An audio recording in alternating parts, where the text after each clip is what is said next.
Hello all, I am Mr. Belasco, and I figured I would let you see me first the way your kids see me, mask up. But since I'm now alone in the room, you have a chance to see who I really am. Welcome to the AP Literature Back to School Night. First, I'm going to tell you a little bit about myself, then I'll try to describe a little bit about the course. I hope you all clicked on the first video. If you did, you got to walk in my room the way you would on Back to School Night, and you had a chance to kind of see the decor. It's not perfect, but it's what we have. We're socially distanced, 6 feet apart. Desks are a little bit of a hodgepodge, but it's still home.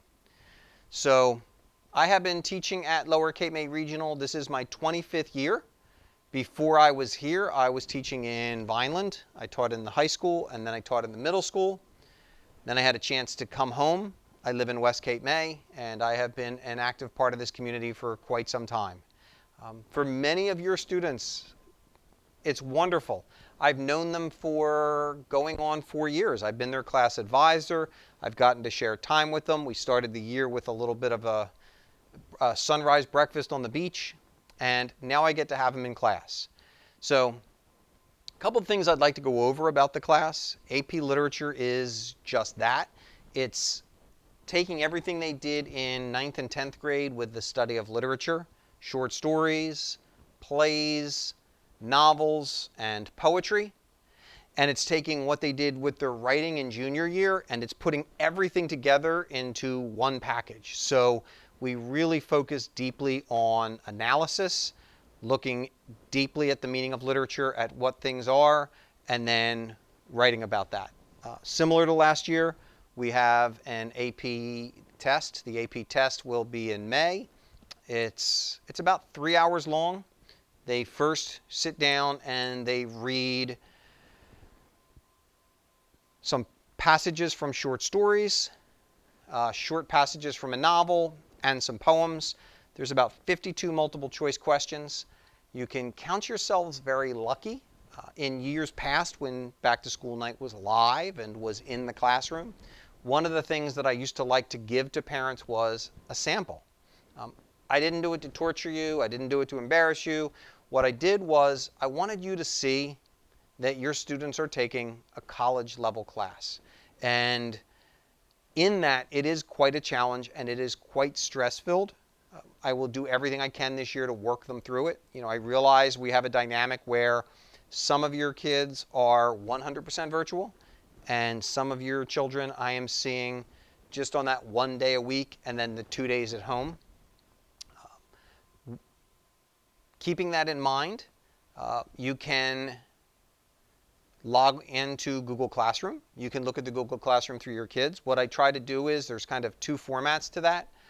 The first format is a stream that is a daily stream.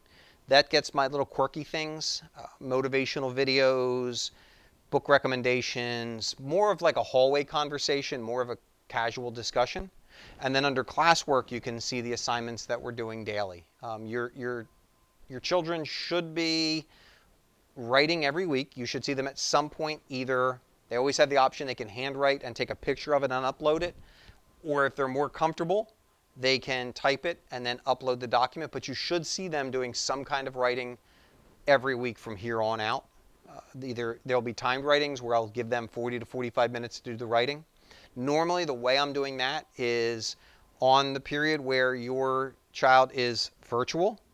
I don't want to take the in-class time away from them. I teach the entire class for about 30 or 40 minutes, and then I tell the kids who are home, I've posted an assignment for you to do a time writing, so that class time will be time writing, and then when they come in and are live, we can have our full discussions and we can go over that material.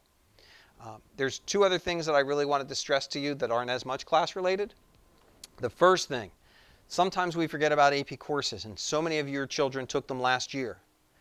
We really hammer the idea of the highest score, the 5, that they can score a 5 on the AP test.